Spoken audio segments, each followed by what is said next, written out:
कधीच नाही चुकणार तुमचे फेवरेट टीव्ही शोज झी5 सोबत, तेही एकदम फ्री. नाराज आहेस का? झोप तू अप्पे. आणि तू? मी आहे इथंच. कुठं जातोय तेव्हा? तू पण इथेच झोपणार आहेस ना? अप्पे इथून पुढे मी बाहेरच झोपत जाईल.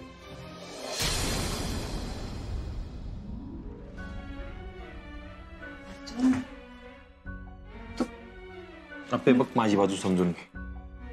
खोलीत झोपलं ना, उठल्यानंतर डोळे उघडले ना की मला हे फोटो दिसतात बाळांचे, ते खेळणी दिसतात. असं सगळं आठवतं.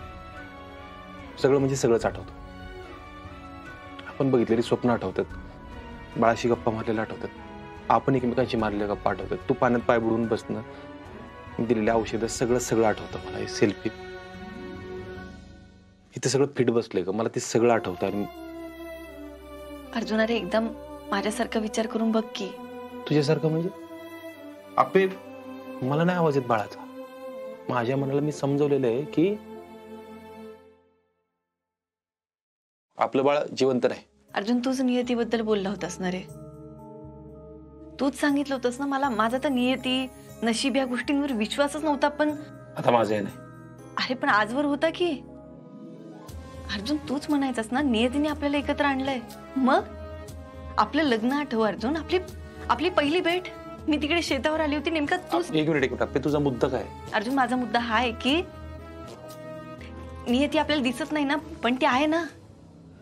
हे बघ, आता तुझा जरी नसला ना तरी माझा नियतीवर विश्वास आहे.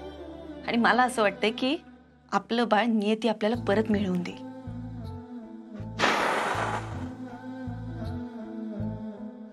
ठीक आहे, तू म्हणतेस ना तसं. आता मला काही प्रश्नांची उत्तर दे. हा, तू म्हणतेस ना आपलं बाळ जिवंत आहे, मग त्या दिवशी शेतात आपल्या घरच्या सगळ्यांनी मिळून जे ते बाळ कोणाचं होतं? बर, आपलं बाळ गेलं कुठं? हॉस्पिटलमधून. आणि तू म्हणतेस त्या पद्धतीने विचार करायचं झालं तर काय की आपलं जिवंत बाळ कुणीतरी उचलून नेलं आणि मेलेलं बाळ आणून ठेवलं, असंच ना? चूक का बरोबर? मला नाही माहिती काय झालं असेल. अप्पे बघ, मी पोलीस आहे. त्या अशा बाजूने विचार करणं, अशा बाजूने प्रश्न विचारणं हा माझ्या कामाचा भाग आहे. आणि आता मी जे काय सांगतोय त्याला दुसरं काय स्पष्टीकरण आहे का तुझ्याकडं? दुसऱ्या बाजूने, तुझ्या बाजूने काय आहे का? असं झालं असेल तर मग आपलं बाळ खरंच जिवंत? अप्पे कसं शक्य आहे? अगं तुझी डिलिव्हरी झाल्यानंतर लयच लय अर्ध्या पाऊण तासात मी पोहोचतो दवाखान्यात, बरोबर का नाही? तोपर्यंत घरचे होते बाहेर, तू होतीस तिथं. काय कसं काय बाळ गेलं कुठं? अर्जुन, माझी डिलिव्हरी झाली होती, त्यानंतर मी ग्लॅनीत होते. मला फक्त तुझा चेहरा आठवतोय, मला नाही आठवते बाकी काही. ठीक आहे, मला एक सांग, तुला आत्ता बाळाचा आवाज येतोय? आत्ता नाही येते, रडला की येत.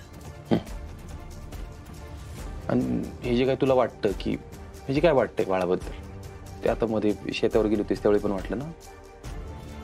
तसं आत्ता वाटतंय? हे म्हणतोय, हे जे काय तुला वाटतं ना ते फक्त तुझ्या डोक्यात आहे. खरं तर रुपाली वहिनींना जे झाले ना तसंच तुला झालंय, फक्त तू मान्य करायला तयार नाहीस. झी5 ॲप डाउनलोड करा आणि पहा सर्व एपिसोड्स एकदम फ्री.